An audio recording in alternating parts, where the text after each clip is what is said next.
Good evening. We're live from Savannah, Georgia. I'm Dana Bash, and this is a state very much up for grabs.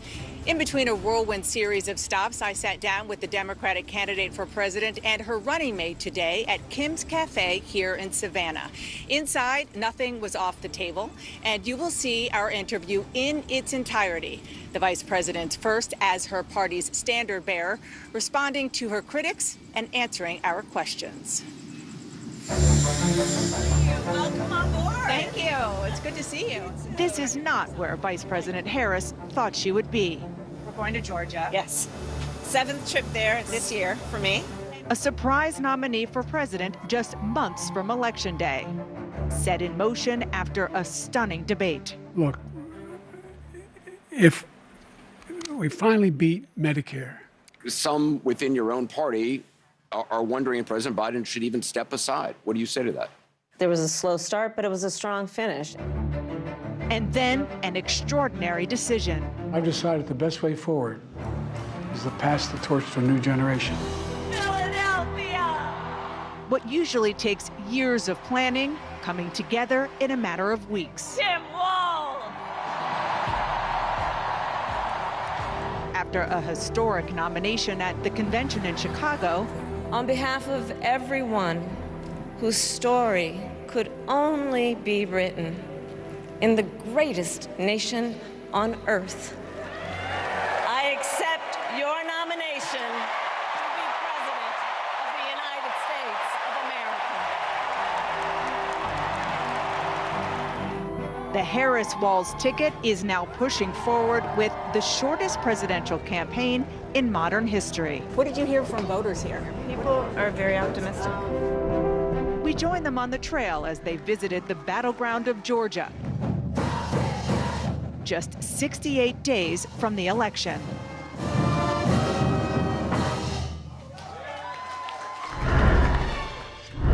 Madam Vice President, Governor Walz, thank you so much for sitting down with me and bringing the bus.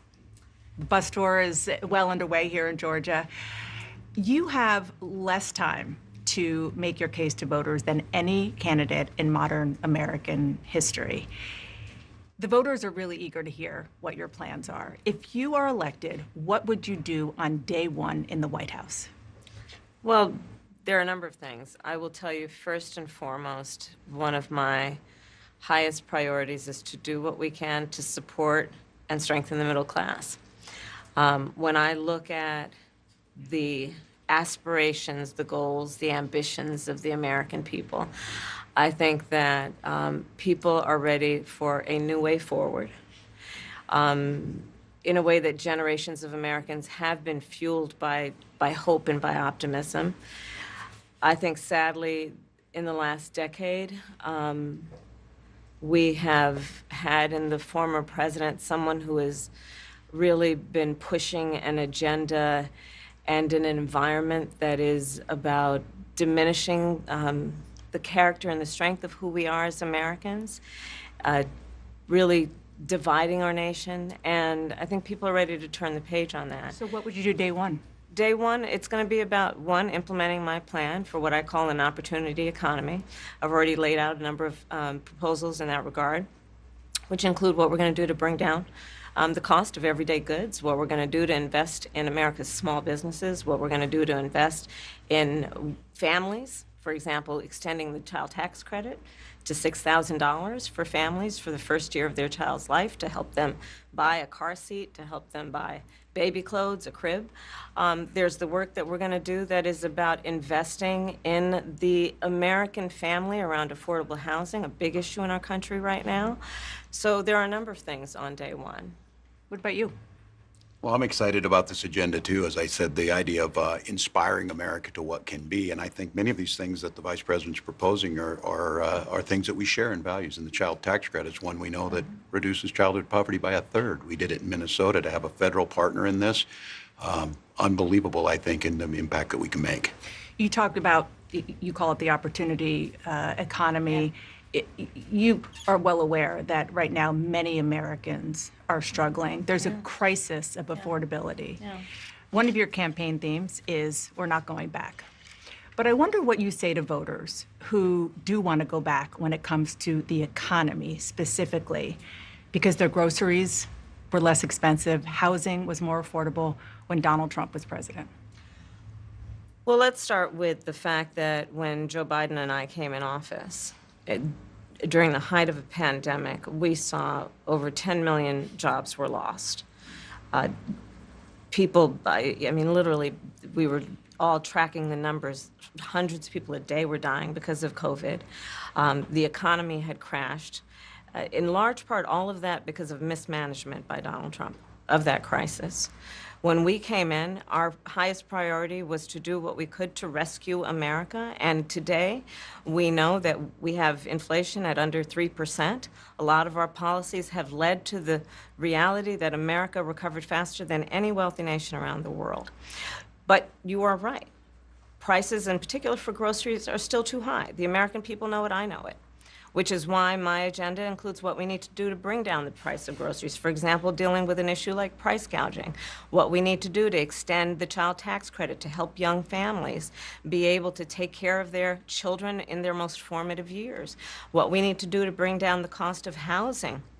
My proposal includes what would be a tax credit of $25,000 for first-time home buyers, so they can just have enough to put a down payment on a home, which is part of the American dream and their aspiration, but do it in a way that allows them to actually get on the path to achieving that goal and that dream. So you have been vice president for 3.5 years. Yeah. The steps that you're talking about now, why haven't you done them already? Well, first of all, we had to recover as an economy, and we have done that. I'm very proud of the work that we have done that has brought inflation down to less than 3%. The work that we have done to cap the cost of insulin at $35 a month for seniors. Donald Trump said he was going to do a number of things, including allowing Medicare to negotiate drug prices. Never happened. We did it. So now, as I travel in the state of Georgia and around our country, the number of seniors that have benefited. I was in Nevada recently, a grandmother who showed me her receipts. And before we capped the cost of insulin for seniors at $35 a month, she was paying hundreds of dollars, up to thousands of dollars a month for her insulin. She's not doing that any You longer. maintain Bidenomics is a success. I maintain that when we do the work of bringing down prescription medication for the American people, including capping the cost of the annual cost of prescription medication for seniors at $2,000, when we do what we did in the first year of being in office to extend the child tax credit so that we cut child poverty in America by over 50%, when we do what we have done to invest in the American people and bringing manufacturing back to the United States so that we created over 800,000 new manufacturing jobs, bringing business back to America. What we have done to improve the supply chain so we're not relying on foreign governments to supply American families with their basic needs, I'll say that that's good work. There's more to do, but that's good work. I want to get some clarity on where you stand on some key policy issues. Energy is a big one. When you were in Congress, you supported the Green New Deal. And in 2019, you said, quote, "There is no question I'm in favor of banning fracking." Fracking, as you know, is a pretty big issue, particularly in your must-win state of Pennsylvania. Sure. Do you still want to ban fracking? No, and I made that clear on the debate stage in 2020, that I would not ban fracking. As vice president, I did not ban fracking. As president, I will not ban fracking. In 2019, I believe, at a town hall, you said you were asked, would you commit to implementing a federal ban on fracking on your first day in office? And you said, there's no question I'm in favor of banning fracking. So yes. So it changed in that campaign? In 2020, I made very clear where I stand. We are in 2024, and I've not changed that position, nor will I going forward. I kept my word, and I will keep my word. What made you change that position at the time? Well, let's be clear. My values have not changed. I believe it is very important that we take seriously what we must do to guard against what is a clear crisis in terms of the climate. And to do that, we can do what we have accomplished thus far. The Inflation Reduction Act, what we have done to invest, by my calculation, over probably $1 trillion over the next 10 years, investing in a clean energy economy. What we've already done, creating over 300,000 new clean energy jobs, that tells me, from my experience as vice president, we can do it without banning fracking. In fact, Dana, excuse me, I cast the tie-breaking vote that actually increased leases for fracking as vice president. So I'm very clear about where I stand. And was there some policy or scientific data that you saw that you said, oh, okay, I get it now? What I have seen is that we can grow and we can increase a thriving clean energy economy without banning fracking. Okay. Another issue, big one, is immigration. As vice president, you were tasked with addressing the root causes of migration in southern countries and Northern part of Central America. the northern part Yeah. of Central America that affects the southern border of the U.S. During the Biden-Harris administration, there were record numbers of illegal border crossings. Why did the Biden-Harris administration wait 3.5 years to implement sweeping asylum restrictions? Well, first of all, the root causes work that I did as vice president, that I was asked to do by the president, has actually resulted in a number of benefits, including historic investments by American businesses in that region. The number of immigrants coming from that region has actually reduced since we began that work. But I will say this, that Joe Biden and I and our administration worked with members of the United States Congress on an immigration issue that is very significant to the American people and to our security, which is the border. And through bipartisan work, including some of the most conservative members of the United States Congress, a bill was crafted, which we supported, which I support. And Donald Trump got word of this bill that would have contributed to securing our border, and because he believes that it would not have helped him politically, he told his folks in Congress, don't put it forward. He killed the bill. A border security bill that would have put 1,500 more agents on the border. And let me tell you something, the Border Patrol endorsed the bill. And I'm sure in large part because they knew they were working around the clock, and 1,500 more agents would help them. That bill would have allowed us to increase seizures of fentanyl. Ask any community in America that has been devastated by fentanyl what passing that bill would have done to address their concern and a pain that they've experienced. So you would push that legislation again. I just want to Not ask only about push it, I will make sure that it comes to my desk and I would sign it. just one other question about something that you said in 2019 when you first ran. There was a debate. You raised your hand when asked whether or not the border should be decriminalized. Do you still believe that? I believe there should be consequence. We have laws that have to be followed and enforced that address and deal with people who cross our border illegally, and there should be consequence. And let's be clear, in this race, I'm the only person who has prosecuted transnational criminal organizations who traffic in guns, drugs, and human beings. I'm the only person in this race who actually served a border state as Attorney General to enforce our laws, and I would enforce our laws as president going forward. I recognize the problem. Generally speaking, how should voters look at some of the changes that you've made, that you've explained some of here, in your policy? Is it because you have more experience now and you've learned more about the information? Is it because you were running for president in a Democratic primary? And should they feel comfortable and confident that what you're saying now is going to be your policy moving forward? Dana, I think the most important and most significant aspect of my policy perspective and decisions is my values have not changed. You mentioned the Green New Deal. I have always believed, and I have worked on it, that the climate crisis is real, that it is an urgent matter, to which we should apply metrics that include holding ourselves to deadlines around time. We did that with the Inflation Reduction Act. We have set goals for the United States of America and by extension the globe around when we should meet certain standards for reduction of greenhouse gas emissions. As an example, That value has not changed. My value around what we need to do to secure our border, that value has not changed. I spent 2 terms as the Attorney General of California prosecuting transnational criminal organizations, violations of American laws regarding the passage, illegal passage of guns, drugs, and human beings across our border. My values have not changed. So that is the reality of it. In 4 years of being vice president, I'll tell you, one of the aspects to your point is traveling the country extensively. I mean, I'm here in Georgia, I think somebody told me 17 times since I've been vice president in Georgia alone. I believe it is important to build consensus. And it is important to find a common place of understanding of where we can actually solve problems. On that note, you had a lot of Republican speakers at the convention. Will you appoint a Republican to your cabinet? Yes, I would. Anyone Yes, in I mind? would. No one in particular in mind. We got 68 days to go with this election, so I'm not putting the cart before the horse, but I would. I think it's really important. I have spent my career inviting diversity of opinion. I think it's important to have people at the table when some of the most important decisions are being made that have different views, different experiences. And I think it would be to the benefit of the American public to have a member of my cabinet who was a Republican.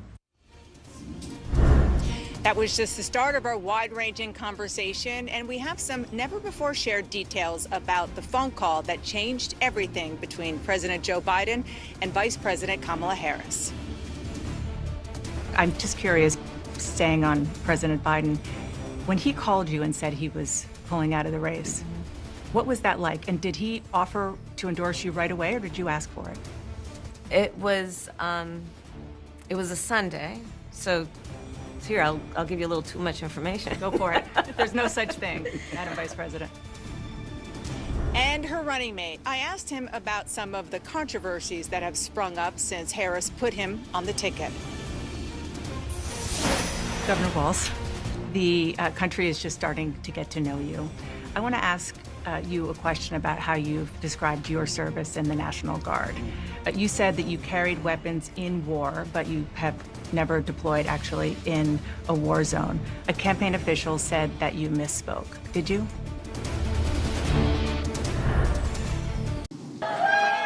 As voters are getting to know Kamala Harris, they want answers on how she will make their lives better. She heard that here at Sandfly Barbecue in Savannah. What we're going to do to increase access to capital for small businesses, I'll be rolling out next week. Part of what we're going to be doing in terms of a tax credit. On the trail, she talks about her experience, years in the courtroom as a district attorney and eventually California's attorney general. She wants to reframe the contest as the prosecutor versus the felon. I know Donald Trump's type. I've been dealing with them my whole career. The former president is turning to a well-defined playbook of personal attacks. I didn't know she was black until a number of years ago when she happened to turn black, and now she wants to be known as black. And in just 12 days, the nominees will meet face-to-face for the first time. She's not a good debater. She's not a smart person. She doesn't want to debate. If you've got something to say,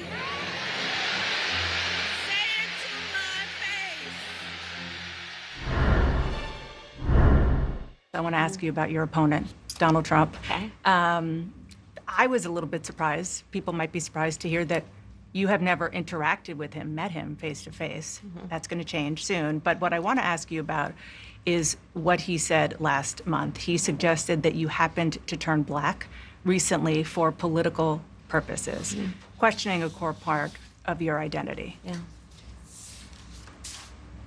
Any? Same old tired playbook. Next question, please. That's it? That's it. Okay. Let's talk about some foreign policy issues that would be on your plate if you become commander-in-chief. President Biden has tried unsuccessfully to end the war between Israel and Hamas in Gaza. He's been doing it for months and months, along with you. Would you do anything differently? For example, would you withhold some U.S. weapons shipments to Israel? That's what a lot of people on the progressive left want you to do. Let me be very clear. I'm unequivocal and unwavering in my commitment to Israel's defense and its ability to defend itself. And that's not going to change. But let's take a step back. October 7, 1,200 people were massacred. Many young people who were simply attending a music festival. Women were horribly raped. As I said then, I say today, Israel has a right to defend itself. We would. And how it does so matters. Far too many innocent Palestinians have been killed. And we have got to get a deal done. We were in Doha. We have to get a deal done. This war must end. In the meantime, and we must get a deal that is about getting the hostages out. I've met with the families of the American hostages. Let's get the hostages out. Let's get the ceasefire done. but no change in policy in terms of arms and so forth. No, we have to get a deal done. Dana, we have to get a deal done. When you look at the significance of this to the families, to the people who are living in that region, a deal is not only the right thing to do to end this war, but will unlock so much of what must happen next. I remain committed since I've been on October 8 to what we must do to work toward a two-state solution, where Israel is secure and in equal measure, the Palestinians have security and self-determination and dignity. Governor Walz, the country is just starting to get to know you. I want to ask you a question about how you've described your service in the National Guard. You said that you carried weapons in war, but you have never deployed actually in a war zone. A campaign official said that you misspoke. Did you? Well, first of all, I'm incredibly proud. I've done 24 years of wearing the uniform of this country. Equally proud of my service in a public school classroom, whether it's Congress or the governor. My record speaks for itself, but I think people are coming to get to know me. I speak like they do. I speak candidly. I wear my emotions on my sleeves, and I speak especially passionately about our children being shot in schools and around guns. So I think people know me. They know who I am. They know where my heart is. And again, my record has been out there for over 40 years to speak for itself. And the idea that you said that you were in war, did you misspeak as the campaign has said? Yeah, I said we were talking about, in this case, this was after a school shooting, the ideas of carrying these weapons of war. And my wife, the English teacher, told me my grammar's not always correct. But again, if it's not this, it's an attack on my children for showing love for me, or it's an attack on my dog. I'm not going to do that. And the one thing I'll never do is I'll never demean another member's service in any way. I never have, and I never will. I just, one other question, because again, this is all new. Yeah. This was not, however many days ago, this was not on either of your bingo cards, especially yours. You had to clarify that you had said that you and your wife used IVF, but it turned out you used a different kind of fertility in order to have children. And then when you ran for Congress in 2006, your campaign repeatedly made false statements about a 1995 arrest for drunk and reckless driving. What do you say to voters who aren't sure whether they can take you at your word? Well, I've been very public. I think they can see my students come out, former folks I've served with, and they vouch for me. I certainly own my mistakes when I make them. The one thing I'll tell you is I wished in this country wouldn't have to do this. I spoke about our infertility issues because it's hell, and families know this. And I spoke about the treatments that were available to us that had those beautiful children there. That's quite a contrast in folks that are trying to take those rights away from us. And so I think people know who I am. They know that record. They've seen that. I've taught thousands of students. I've been out there. And I won't apologize for speaking passionately, whether it's guns in schools or protecting of reproductive rights. The contrast could not be clearer between what we're running against. The Vice President's position on this has been clear. And I think most Americans get it if you've been through that. I don't think they're cutting hairs on IVF or IUI. I think what they're cutting hairs on is an abortion ban and the ability to be able to deny families the chance to have a beautiful child. Up next, the moment that changed everything when Kamala Harris got a phone call from President Biden that he was dropping out of the race.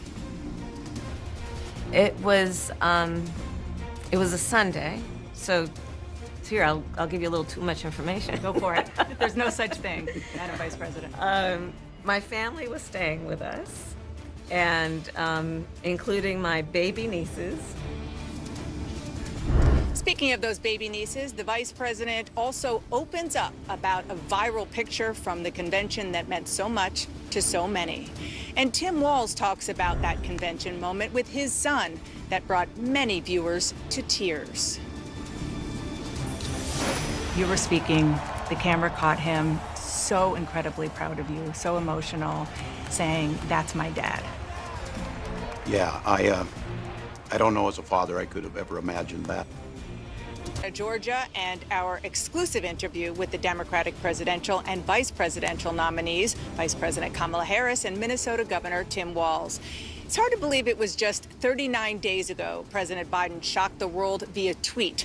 That's how we found out he was dropping his re-election bid. But before he tweeted the news, Biden called his vice president. And for the first time, we are hearing about that phone call and exactly what Kamala Harris was doing when she answered.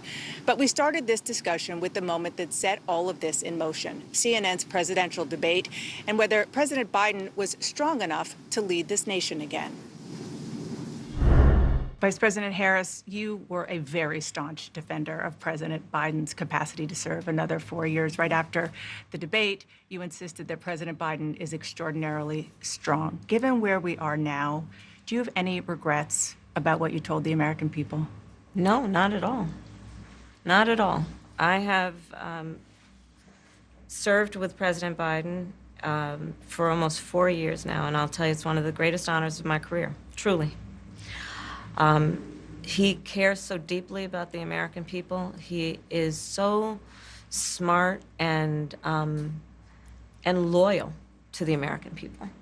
And I have spent hours upon hours with him, be it in the Oval Office or the Situation Room. He has the intelligence, the commitment, and the judgment and disposition that I think the American people rightly deserve in their president. By contrast, the former president has none of that. And so, one, I am so proud to have served as vice president to Joe Biden.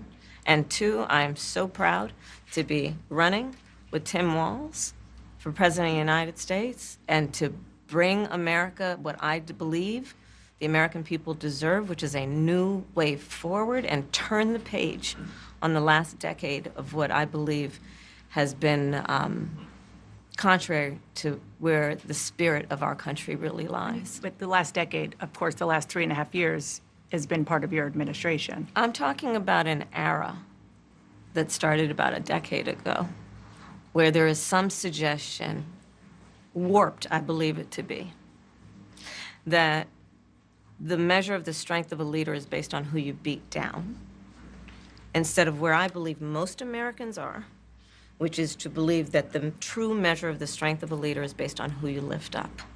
That's what's at stake as much as any other detail that we could discuss in this election.